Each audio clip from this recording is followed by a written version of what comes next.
Hey guys, Taylor Ryan here from liftingrevolution.com. Recently my sister-in-law Jessica came down to visit from Washington, D.C. and she got to test out a lot of restaurants around Charleston, and by the end of her vacation she just really wanted a clean meal. So she asked me if I wouldn't mind putting together a good vegan meal for her to A, just kind of have a light meal, and B, see what vegan cooking is all about. So of course I jumped at the opportunity, and after talking with her, she also told me a few dietary issues she was having. She's been trying to figure out exactly how to deal with it. She also has never really cooked before, and I know a lot of women are like that. So after eating a vegan meal and talking about her issues and what I kind of think would help her, she's actually decided to do a 30-day vegan trial. So I'm really excited about it. And I thought, you know, there's a lot of people out there that's wanting to experiment, maybe not go 30 days with being a vegan, but just trying to add more plant-based foods into their diet just in general. So what better way than to help Jessica than to help you as well. So I wanted to put together a couple of lists of what I think are the most important vegan staples in my kitchen, and if you're thinking about or toying with the idea of going vegan, these are the foods that I think that you should definitely have around. First off, since we don't drink milk, almond milk or coconut milk work really well. I love almond milk, and a cup of it only has 40 calories. So you really can't beat that. And it's great in smoothies, has a great texture, and I even use this when I make curry. Another one, Ezekiel bread, sprouted bread, which really, I mean, most breads are vegan. Just make sure to read the back of the panel. We like sprouted bread because it's flour-free.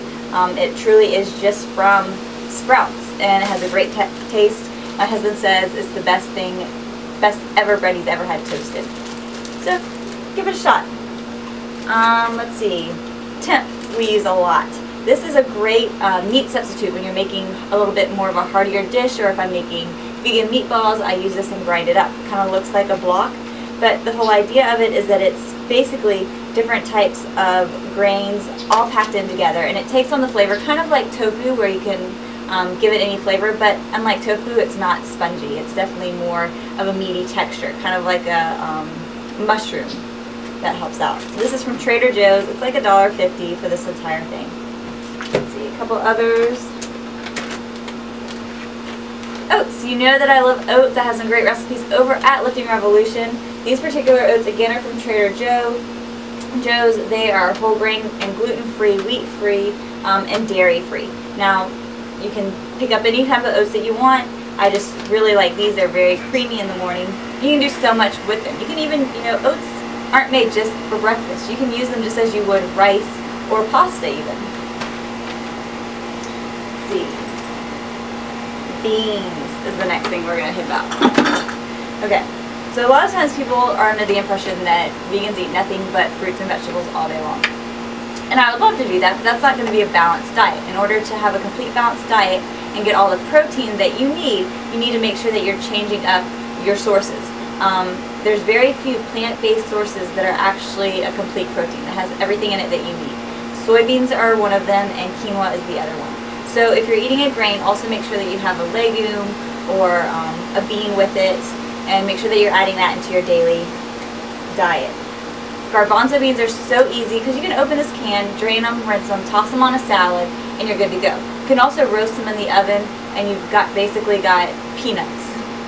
Or you can saute them up on the stovetop and add them to any sauces, and they're fabulous.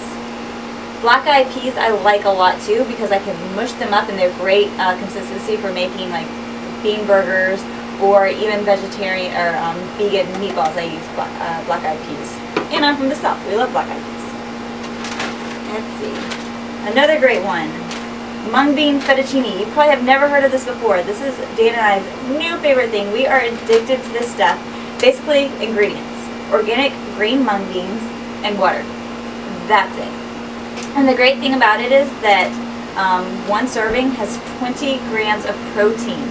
And as a vegan, it's hard to find really high sources of protein that aren't a crazy amount of calories. Like nuts and stuff, great source of protein, but you're going to be higher up on the calorie chart as well. One serving of this has 187 calories. So gluten-free, mung bean, fettuccine. Check it out. There's only a few stores that I can find around here that sells it. Let's see. chia seeds. I've talked about chia seeds a lot before on my blog. Chia seeds are awesome, and I definitely need to get some more. Basically, chia from when we were growing up. Same plant, but chia seeds, when you add water to them, they create basically a gel. And with this gel, you can make puddings, you can make eggs. This is actually what I use for egg substitute when I'm doing anything from pancakes to biscuits, or even my pizza recipe, I use chia seeds. Don't worry, we're getting to the end. Lentils, another plus. I've talked about that with beans and legumes. Barley. Barley is one of my favorites. 1 cup of barley to 3 cups of water. You boil it for about 30 minutes and it's done. It's almost like a risotto, and if you add just a little bit of vegetable stock to it, it actually does get very creamy. And you can add tomatoes, add different vegetables to it. It's really, really good. Don't worry, almost there. Coconut oil, simple sauteing. It's great because unlike olive oil, coconut oil has a much higher burning point. So it's actually made for, you can use it on the grill, you can use it in the oven, and you don't have to worry about making your oil go bad like you do with olive oil. But olive oil is still fabulous, you know, if you're making salad dressings and stuff. Peanut butter, definitely a plus. High calories, which being vegan, especially when you're new to being vegan, it might be difficult to get in the calories that you need because you're just trying to eat all the fruits and vegetables that you can get your hands on. Eating all natural peanut butter really, really helps out with that. It is hot out here. Just make sure that you stick to the serving size. 2 tablespoons is 200 calories, and chances are most of the time you can only use 1 tablespoon for whatever you need it for.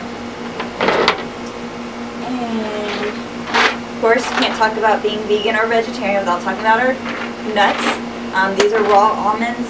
Walnuts are great. Pecans are great. Pistachios are fabulous. Whatever you like. But make sure that you're getting them in. It's a healthy dose of healthy fats and a great dose of protein as well. And then, let's see.